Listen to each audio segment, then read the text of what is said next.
So I've been thinking a lot about frames lately. You know, those things that we put around our paintings. And I know this might sound borderline crazy, sorry. I just can't help but feel sorry for them. They're like an afterthought. Everyone always starts by thinking about their painting, and only when you're done with your painting, then you pick a frame. But we're changing that today. We're creating an artwork where the frame is the star, and the painting is the afterthought.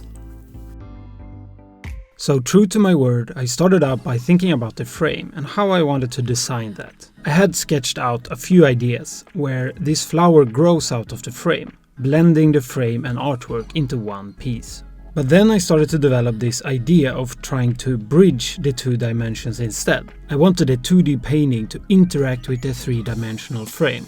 And since I was working with this idea of a flower growing from the frame, what better fit than someone watering the frame?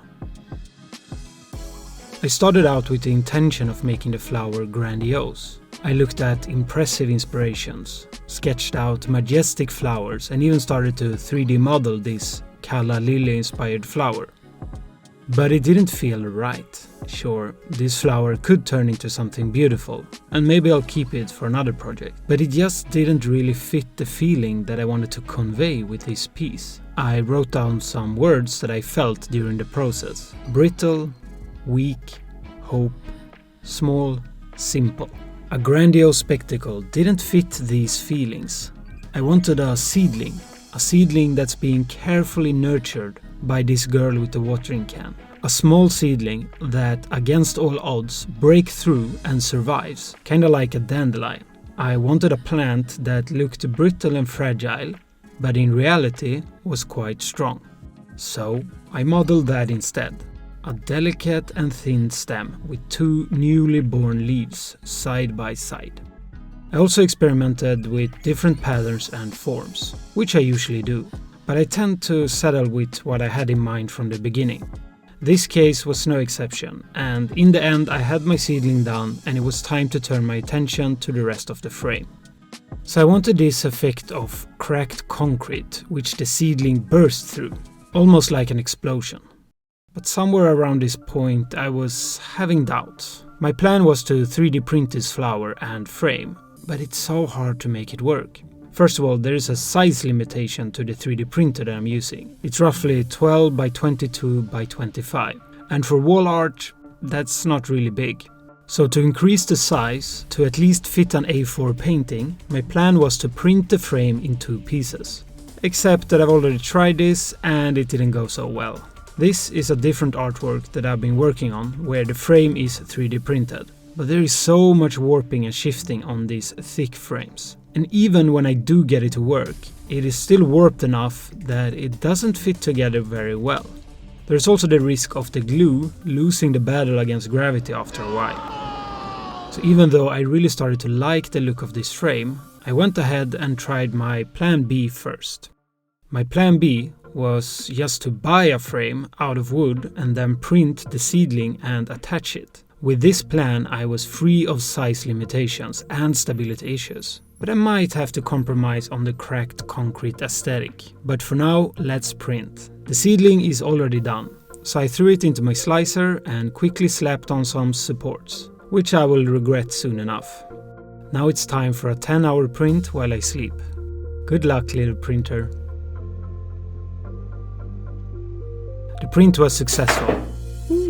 But as I said before, I was quite hasty when I placed the supports. You can probably guess what happens next. Oh, fuck. Yep, it broke. 10 hours of printing for nothing. Or at least it feels that way, but I always find some use for my failed prints. Usually I turn them into my experiment dummies, and this one will be no exception. Just get back on the saddle and try again, Frank. Just another 10-hour print. And this time I will be careful, I promise. This one looks like it has printed well. The support seems to be better, but was I careful? No. Whew, close call. Thankfully the resin gods were with me and it held. Making delicate things like this is a hassle, but it's really enjoyable when it works. I used this white primer to paint them. It really brings out texture, and it also provides a good surface if I want to paint them later. I did try a light green wash on my failed print, but I'm not sure if I like it yet. My frame arrived. Was I lazy buying one? Yes, but the frame deserved the best, and I couldn't make one as good as this. I ordered this premium 30x40 black pine frame. It was a nice frame with a pleasant pass per tout. But when fiddling a little bit with the seedling and my sketch, I wasn't happy. First of all, the seedling was too big. I cut it off to make it match, but I still wasn't happy because with all this talk of the frame being the star and all it got was a single seedling, I needed something more. Maybe I could carve out a piece of the frame and insert my 3D printed piece there. Sounds like a good plan. So I took some measurements of the frame and built it up as a 3D model. Then I started to recreate my original design, but now as a smaller piece that will fit inside my wooden frame. And I wish I could say I've learned my lessons about being careful when I remove my prints, but I haven't. They usually stuck to the build plate quite hard. Maybe I need to recalibrate my printer. Anyway, luck was on my side again, and the print turned out pretty great. It's a bit small, but the detail is just so amazing. I'm constantly amazed by the details you can get out of this technology. After the piece was dry and primed with white color, it was time to place it in the frame. I took some measurements and then I started to saw. I promise, one day I will get a real workshop, because I was struggling quite a bit without any way to fasten it. And then it took me way too long to realize that there was a piece of metal inside the wooden frame to hold it together. I thought it was held together by glue, so no wonder it was hard to saw through. I did manage to remove most of the metal, and what do you know, my print actually had a perfect fit. But now that I see it together with the black frame, it sticks out. So at this point I knew I had to paint it. And let me tell you, for me this task was daunting. I haven't painted much in my life, and when I have, it hasn't been my proudest moments. I've decided to just go for it, and if it's gonna fail, it's gonna fail. So first I painted the bottom black. This was going to blend in with the black frame. After that was done, I mixed some dark and light green for the rest of the seedling. I tried to make the roots darker, and then the higher I went, the lighter it becomes. This really is a miniature painting. It's so incredibly small. I will show you a macro view, and here you can actually see the layer lines, which are 0.05 millimeters. And here comes my thumb for comparison, and I have average size thumbs. But I'm really happy I painted it. It was fun, and now it looks like part of the frame.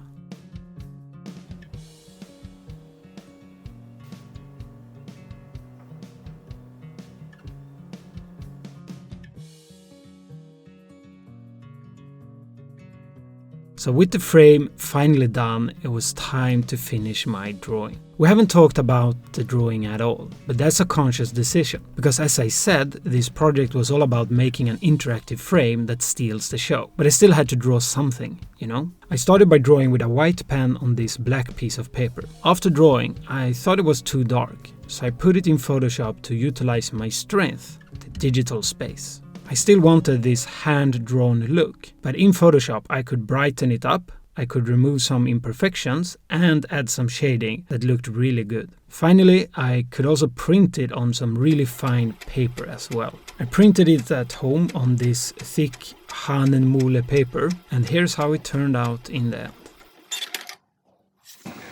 Wow. Now all I had to do was put it in the frame, and then I'm finally done. Get ready for some glamour shots.